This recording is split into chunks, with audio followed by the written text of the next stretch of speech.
Oi, gente, eu sou a Andresa. E eu sou a Amanda e nós somos do canal O O que que se se leva da leva da vida. vida.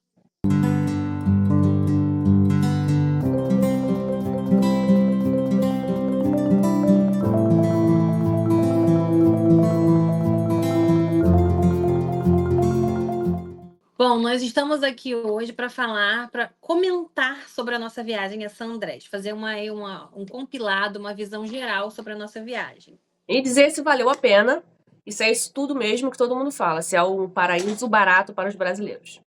Gente, agora vamos falar de documentação obrigatória. Se você voar pela Avianca, a sua conexão será em Bogotá, e aí você não sai do território colombiano e você pode usar o seu RG como documento. E se você pegar a companhia aérea Copa Airlines, você vai fazer conexão no Panamá. E entrando pelo Panamá, você precisa sim de passaporte. Uma curiosidade é que eles carimbam o passaporte na Colômbia, em Bogotá. Também é exigido a vacina de febre amarela, no caso, o certificado de vacinação de febre amarela. Não pediram pra gente, Internacional. mas assim, é obrigado. Então, melhor levar do que melhor garantir. E para entrar em San Andrés, você precisa pagar uma taxa de turismo, que eles chamam de tarreta de turismo. Vocês compram essa tarreta no aeroporto de conexão. Lá em Bogotá, ele custa 146 mil pesos, que na cotação que a gente foi em junho, foi aproximadamente uns R$ 180. Você também pode pagar em dólar. E se você for pelo Panamá, você só tem a opção de pagar em dólar, não tem a opção de pagar em pesos colombianos. São US$ 40. Isso, US$ 40 no Panamá. Bom, nós fizemos uma lista de prós e contras, e eu vou começar falando aqui o que a gente mais gostou em San Andrés. Primeiramente, o mar, que é lindíssimo. Eles chamam de o mar de sete cores, e realmente a gente viu assim, uma variação de cores assim absurda. Então, para quem gosta de praia, o mar é lindíssimo. Bom, eu vim aqui como a nuvenzinha do mal para falar sobre os pontos negativos. Eu sou realmente, às vezes, muito crítica, então acho que é até melhor ficar com essa parte. Eu acho que a estrutura de praia fica muito a desejar, muito aquém do que você espera para uma viagem de férias, assim, especialmente uma praia, um destino de relaxamento. Eu fui pensando no relaxamento, tinha trabalhado muito e, e as praias não têm aquela super estrutura. Então você tem que pensar em levar a sua toalha, não tem assim um um quiosque para você fazer um pedidinho de camarão, coisas que a gente tem no nosso Brasil, e isso a gente não vê lá. A estrutura é muito precária em algumas praias. Às vezes você até entra nos beach clubs assim, mas é, aqueles bangalôzinhos que a gente vê em algumas praias até mais badaladas do Caribe, assim, tá tudo meio capenga, muito velho, tem algumas coisas que precisam de manutenção. Então tem que ir sabendo que é um destino mais roots, mais raiz, assim, é um destino com menos ostentação.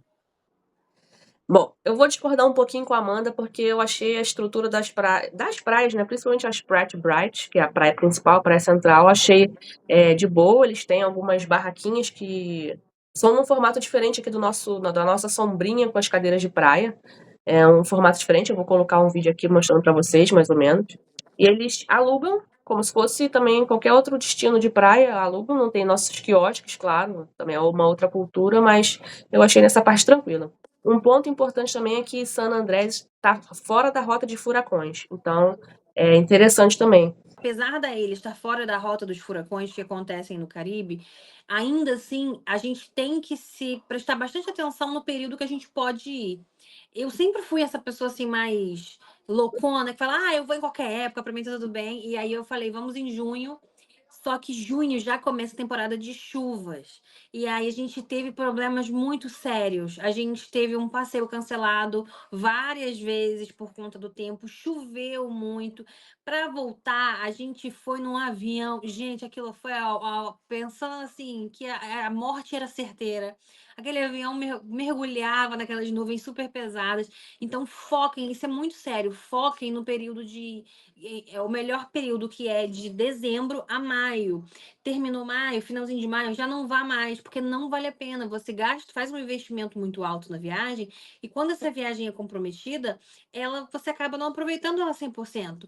Porque se você for agora no seu aplicativo de tempo no seu celular, você vai perceber que chove o tempo inteiro agora nesse mês de julho. No mês de junho, eu tenho acompanhado isso já há algum tempo e não para de chover nessa época. Então, realmente, só vá de dezembro a maio. Não perca seu tempo em ir para lá em outro período, porque você não vai aproveitar. Você vai ter, os seus passeios vão ser comprometidos, a água mexe mais, fica mais mexido.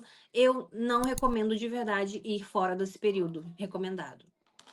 Só adicionando uma coisinha aqui, né, sobre isso que a Amanda falou, lembrando que sempre no melhor período, que seria de dezembro a abril, maio ali, os preços estão um pouquinho mais altos e Mais normalmente está altos. mais cheio, tá? Uhum. Então, só para ficar atento mesmo, mais cheio, os preços podem ser mais altos, mas o ideal mesmo é ir na temporada boa para vocês não terem muitos passeios cancelados. A gente teve nosso parasail cancelado e a gente não conseguiu visitar Johnny Cay porque ela estava em manutenção. Bom, outro ponto positivo também foi a comida. Assim, nós comemos muito bem lá. Tirando uma coisinha ou outra que foi mais ou menos assim, nós podemos dar nota 10 para a culinária lá, para a gastronomia. Nós escolhemos restaurantes maravilhosos. Se você não viu aqui o nosso vídeo, nós mostramos. Vou deixar um card aqui mostrando os restaurantes que nós fomos e quanto nós pagamos em cada restaurante. Nós mostramos nossos pratos, o que nós bebemos e quanto gastamos. E quais são os restaurantes que a gente indica. O próximo ponto negativo é o trânsito caótico na ilha. A gente tem que estar atento, senão você pode até ser levado para uma motoca dessa que passa lá, o pessoal passa correndo. É muita moto, é muito carro, o trânsito é desorganizado, é difícil. Lembrando também que lá eles não têm nenhuma regra, nenhuma lei para usar obrigatoriamente capacete. Então, ninguém de moto usa capacete. Assim, absolutamente ninguém. Não vimos uma pessoa de capacete lá. Então, assim, lá não Verdade. tem não tem nenhuma regra, nenhuma lei. Então, assim, é bem caótico, bem caótico. Os motoristas são loucos. Bom, outro ponto positivo também é a estrutura hoteleira. Apesar da ilha não ser assim tão desenvolvida para o turismo como outras ilhas do Caribe, outros lugares próximos, tem uma rede hoteleira muito boa, e nós ficamos em 2 hotéis. Quem assistiu o nosso vídeo completo sabe que nós chegamos em San Andrés, depois nós fomos para Cartagena, depois a gente voltou para San Andrés. O primeiro hotel que nós ficamos, o Sea Avenue, ele tem uma estrutura assim impecável, ele tinha café da manhã, ele tinha uma piscina maravilhosa, ele tinha uma hidromassagem, ele era lindo, assim, moderno, confortável, assim, perfeito, não tinha defeitos pra gente.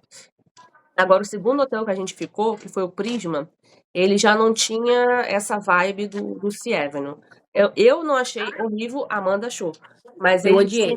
ele não tinha café da manhã, ele não tinha piscina, ele não tinha nada. E eu vi no site que eles estão construindo ainda, então pode ser que tenha uma melhora no hotel. Porque eles estão construindo um restaurante para oferecer café da manhã e eu acho que eles estão construindo piscina também. Então, quem sabe no futuro o hotel esteja melhor para vocês visitarem. Mas, assim, a diferença é bem grande, assim. E pelo que eu entendi, o hotel ele tem algumas categorias. Nós ficamos numa que é a decoração toda árabe, voltada para o mundo árabe. E ali acho que foi uma escolha ruim que a gente fez, no fim das contas, porque no corredor tinham muitos panos pendurados ali, acumulava muita poeira. A Amanda falou que foi muito ruim para a alergia dela. Assim, eu não tenho alergia, então para mim não incomodou, mas de certa forma, assim, estudem bastante os hotéis que vocês vão escolher. Aliás, nós fizemos um vídeo aqui mostrando os hotéis, depois eu vou deixar um card aqui também e o link na descrição, e vocês podem ver lá com mais detalhes os 2 hotéis que a gente ficou. Mais um ponto negativo, gente, e uma coisa bem séria a se levar em consideração. A água no hotel, eu acho que é uma coisa que você tem que analisar muito, especialmente se você vai passar aí uma semana, 5 dias. O nosso cabelo sofre. Eu tenho um cabelo liso, ele não tem muita demanda e, nossa, para passar o pente nos outros dias já estava ficando difícil. Como você vai para a praia todo dia, né? Você tem que acaba tendo que lavar o cabelo todo dia. É complicado. Então, estude muito bem o hotel que você vai ficar, para que ele tenha menos sal na água, porque ele vai ter de qualquer forma. O seu cabelo vai sentir, a sua pele também vai sentir. Então, estude os que falam menos dessa possibilidade.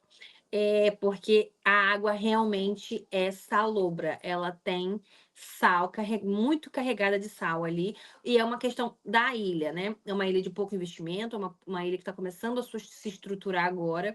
Então, eles não têm água potável disponível.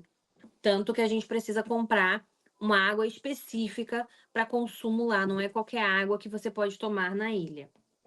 É isso mesmo, eu já ia citar até isso. A marca que todo mundo recomenda a gente comprar de água mineral em garrafa é a Manantial. Eu vou deixar uma foto dessa garrafa, dessa marca aqui, que dizem que é a única água mineral realmente. Lá tem outras garrafas de água, outras marcas, que tá escrito que é água tratada. Então, assim, não é água mineral. Então, o que nós indicamos, que nós bebemos apenas, foi essa Manantial. Eu vou deixar a foto aqui para vocês verem. Bom, agora eu vou falar também do ponto positivo, que são os passeios. A ilha oferece algumas diversidades de passeios. Você pode fazer mergulho, você pode fazer snorkel, você pode fazer passeio de barco privativo ou compartilhado. Você também pode fazer o paraceio, que é aquele passeio de paraquedas, que o barco vai puxando paraquedas e você vai no ar. Esse, infelizmente, a gente não conseguiu devido ao tempo. Então, tem também o aquanauta, que você faz um mergulho colocando um capacete, assim, na cabeça, e o capacete acho que é pesado, você fica lá no fundo, você não precisa saber nadar, não precisa de colete nem nada. Você coloca um capacete e vai andando. Você consegue caminhar no fundo, porque o capacete ele faz um peso em você. Nós também não fizemos essa atividade, mas eu vou deixar uma foto aqui para vocês terem noção de como é que é esse passeio. Ah, e aluguel de mule também, que é muito importante para você conhecer a ilha e dar uma volta na ilha, porque a ilha ela não é grande, ela tem mais ou menos uns 30 quilômetros e assim a rua ela é circular. Você consegue dar a volta assim, ó, exatamente assim. Não tem curvas, não tem nada.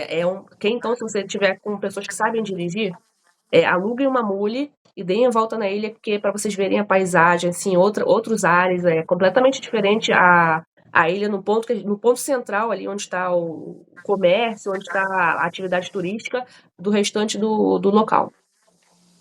Mas nunca esquecendo de fato que não é uma ilha super glamurosa. Você vai encontrar coisas ali bem rústicas, como aí naquela ilha Hanekei? Honey Cay, que tem assim até umas vendas de bebida, mas tudo é muito assim. Assim, a impressão que eu tive era que precisava de manutenção. A volta na ilha também de mule, você encontra uns pedaços assim, até de sujeira na rua, de plástico, garrafa plástica, não sei, não adorei. E aquela Westview também, que é um ponto alto do passeio de mule, gente, tudo é velho. A Andresa tá aqui para confirmar, não tem nada novo. Nada assim, parece que tem 20 anos ali e que sobreviveu, sei lá, um furacão. Você tem que saber ir preparado. Vale a pena ir? Óbvio, claro que vale a pena ir. Sempre vale a pena. Mas vá sem expectativa. Ou então com isso na cabeça, porque você acaba não se frustrando. Mais um ponto negativo, eu acho importante falar que eu, na minha opinião, não indico esse destino para pessoas mais idosas. A forma quando você chega na ilha, nas ilhas, são mais de uma, é bem rápido, você tem que pular daquele barco, é alto, depois para você subir, eles te puxam pelo braço, é uma loucura. Eu não recomendo. Eu não levaria a minha mãe, eu não levaria uma avó, por exemplo. Não acho que seja um destino para idosos. Outras pessoas podem discordar, eu achei muito perigoso. Se uma pessoa tem um problema de joelho, por exemplo, e aí naquela descida machuca o joelho, vai parar onde? Eu não vi pronto-socorro. Deve ter, mas eu não vi pronto-socorro lá. Então, eu acho que é um destino muito precário para que a gente tenha assim a condição de se machucar assim e contar com a sorte do médico. Um adendo a isso que a Amanda falou, assim, no nosso caso, nós pegamos um passeio de barco privativo e no nosso barco não tinha escada. Então, assim, até mesmo pra gente, que é mais nova, descer e subir no barco foi uma dificuldade, assim. E nessa viagem foi a minha mãe e a tia da Amanda. A minha mãe tem quase 70 anos. E quando o marinheiro foi puxar ela do mar para poder entrar no barco, ela bateu a canela. Muito feio no barco. Ela deu uma pancada que ficou assim, por dias e dias dolorido e roxo. Então, assim, eu não sei, não vou dizer que não seja um passeio apropriado para pessoas de mais idade, mas eu acho que se alguém de mais idade for, procure saber com seus passeios se o seu barco tem escada. Não foi uma preocupação que a gente teve, porque não passou pela nossa cabeça. Então, essa é uma dica muito importante para vocês. Se vocês forem com pessoas mais idosas, talvez até pessoas obesas, que têm a maior dificuldade de subir. Eu mesma, estou acima do peso, eu já tive dificuldade de subir, mas eu sou alta, então eu consegui subir mesmo assim. Mas eu vou dizer que não é fácil você subir num barco sem escada, não. Então, procure saber com a agência que você for fechar o passeio, se tem escada, se tem um acesso mais fácil para pessoas com mobilidade reduzida, pessoas com dificuldade. Eu acredito que. Não vou dizer que não seja indicado, mas eu acho que você tem que pensar nisso, ver as expectativas da pessoa e procurar saber com a agência se eles têm essa mobilidade toda para pessoas com maior dificuldade. Mas esse embarque e desembarque, tanto em Honey Cay quanto em Johnny Cay, todas são feitas sem escada, porque o barco ele atraca direto na areia, então não tem como descer uma escada, porque quebraria a escada. Então você tem que pular mesmo, e é alto, assim, não abaixo. Então eu acho que mesmo com escada, facilita o passeio em outras paradas. Mas em Johnny Cay e em Honey Cay, pulo assim, é com aventura mesmo. É com emoção. É com emoção. E um outro ponto para finalizar, já falei isso algumas vezes, mas agora é sério. Lá a distribuição de Wi-Fi não é assim muito farta. A gente tem no hotel, o hotel tem pelo menos o que a gente ficou, tinha uma boa conexão, mas nos restaurantes você não encontra Wi-Fi, você não encontra em alguns beach clubs. Então, se você é uma pessoa que precisa dessa internet para trabalhar, considere, porque não é tão fácil assim. Mais um ponto negativo é que você precisa de dinheiro em espécie. Alguns estabelecimentos não aceitam cartão de crédito de forma alguma e alguns só aceitam acima de 20 mil pesos ou 10 mil pesos. Então você precisa de dinheiro. Então você vai fazer esse saque já lá no aeroporto, ou porque quando você chegar do aeroporto de San Andrés, você precisa para pagar o táxi, a menos que você queira ir andando, porque também dá uns 10, 15 minutos de caminhada, dá para você fazer.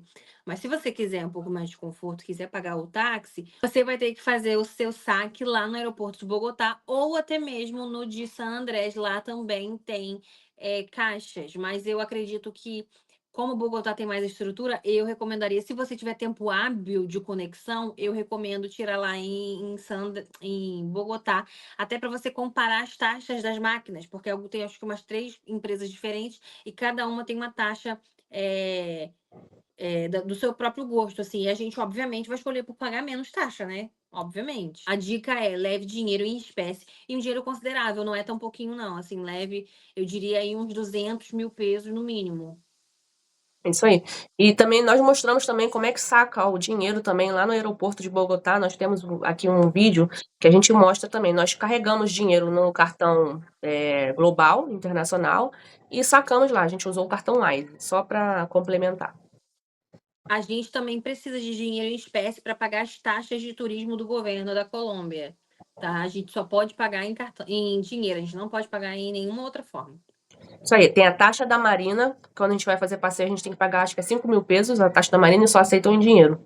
Qualquer passeio que saia da Marina, eles cobram uma taxa. E Johnny Cay, a ilha de Johnny Cay também, eles cobram uma taxa de 15 mil pesos, mas como a gente não fez, a gente não precisou pagar essa taxa. Bom, então dito isso, como eu falei, tem vários passeios. Então você tem que se planejar. Se você tiver vontade de ir para San Andrés, você tem que se planejar para saber quantos dias você vai ficar.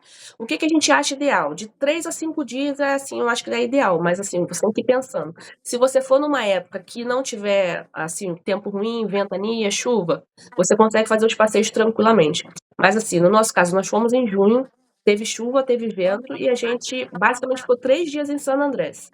Porque nós fomos para Cartagena. Nós íamos para 5 dias, mas como fomos para Cartagena, ficamos 3 dias. Então, assim, a gente não 3 dias inteiros, né, 3 dias Andresa? inteiros, 3 dias inteiros. 4 dias, na verdade. 4 dias, na verdade, 3 dias inteiros eu falo assim, para poder fazer passeio, é bom você ter o dia inteiro. Porque, por exemplo, o aluguel do mule, você fica o dia todo andando na ilha, com passeio de mule, então é bom você ter o dia inteiro. O passeio de barco, se você pode colocar o passeio de barco junto com o passeio do aquário. Então você faz também um passeio de dia inteiro. Então, quando eu falo para você planejar, você tem que planejar dias inteiros de passeio. Por exemplo, passeio você pode fazer só na parte da manhã, só na parte da tarde. É um passeio que pode fazer pela metade do dia. Mas tem passeios inteiros. Então, por exemplo, se um dia o tempo for ruim, seu passeio foi adiado, foi cancelado, você ainda pode deixar um diazinho extra para você poder ter esse time aí. Porque se um dia o passeio for cancelado, você ainda tem a oportunidade de talvez fazer num outro dia, no dia seguinte. Então, assim, o que eu também recomendo faça os passeios de barco, de mar, que envolvam o mar, que seja paraceio e barco, faça nos primeiros dias que você chegar. Se o tempo estiver bom, já agenda seu passeio de barco, de paraceio, porque a chance de você conseguir fazer os passeios que envolvem o mar, que envolve o tempo, é melhor fazer logo na chegada. Bom, e algo que falam que eu achei que é verdade é que ir para San Andrés é mais acessível para brasileiros. Apesar de não ser a mesma moeda, a nossa moeda ainda está forte em relação ao peso colombiano. Então, assim, não é um destino do Caribe caro. A gente sabe que tem destino no Caribe que é muito caro, que usam o dólar. Então, assim, é um destino mais barato. A gente comprou uma passagem aérea por um valor super em conta, foi menos de R$ 1.700. Assim, os restaurantes, as nossas comidas, nós escolhemos restaurantes melhores, porque a gente gosta de escolher nossos restaurantes, a gente foi nos mais indicados. Então, assim, o preço não era aquele preço super baixo, mas não era um preço caro, é um preço de um restaurante no Brasil, um restaurante bom no Brasil. Então, assim, a comida nós achamos em conta, a passagem aérea foi em conta, os hotéis, uns foram em conta, mas pelo que a gente recebeu, eu achei que foi um preço bom também. E assim, se vocês quiserem saber certinho mais sobre os valores que a gente gastou, tem o nosso vídeo completo da viagem e também vai sair no nosso Instagram também um post mostrando todos os gastos que nós tivemos com a alimentação, com o hotel, com o avião e com os passeios também. Então vocês podem ficar mais atentos nos valores que a gente gastou. E aí vocês vendo esses valores que nós gastamos, fica mais fácil para vocês se programarem mais ou menos os custos que vocês podem ter na viagem de vocês. A grande pergunta é: vale a pena ir a San Andrés? Para mim, sempre vale a pena. Mesmo que o destino seja uma bomba, que eu fale nunca mais eu vou, para mim sempre vai valer a pena. Nunca vai ser perdido, porque você acaba conhecendo um lugar novo, né? E aí você precisa ter a sua opinião. Você não pode se basear na opinião dos outros. Não é porque alguém não gostou que você não tenha que ir. Eu sempre vou ser essa pessoa que vai lá e vai conhecer com os próprios olhos. Eu recomendo sim a viagem a San Andrés com as expectativas alinhadas. Então pesquise antes, assista o nosso vídeo que está no canal, para você conhecer melhor o destino. É isso aí. Então, para mim também valeu muito a pena conhecer San Andrés. Tirando uma coisinha aqui e outra ali, é como a Amanda falou, se você não tiver com as expectativas lá nas alturas, porque a gente vê muitos vídeos por aí falando que é o lugar mais barato do Caribe para brasileiros, que brasileiros vão amar isso e aquilo. Mas assim, eu acho que alguns vídeos mostram muito o glamour de San Andrés, mas não é esse glamour todo. A gente tem que colocar, assim, tem que mostrar a realidade, não é as 7 maravilhas do mundo. Então a gente tem que ir com a expectativa um pouco mais baixa, pegar uma época boa. E é isso aí, curtir. Se você gosta de praia, se você gosta desse tipo de destino, eu acho que vale super a pena. A comida é muito boa, a praia é muito boa. Então, assim, tirando uma coisa e outra, assim, que talvez não dê para fazer, eu achei, assim, excelente. Para mim, com certeza eu recomendo. Então é isso, gente. Comentem pra gente aí, nos contem nos comentários se vocês ficaram com vontade de conhecer San Andrés, o que vocês acharam? E se você gostou do nosso vídeo, não esquece de se inscrever no canal, curtir e compartilhar com os amigos. E não esquece também de seguir a gente no Instagram. Lá a gente também dá outras dicas, além de postar nossas viagens também. E até a próxima. Obrigada, gente, por nos assistir. Tchau, tchau. Tchau!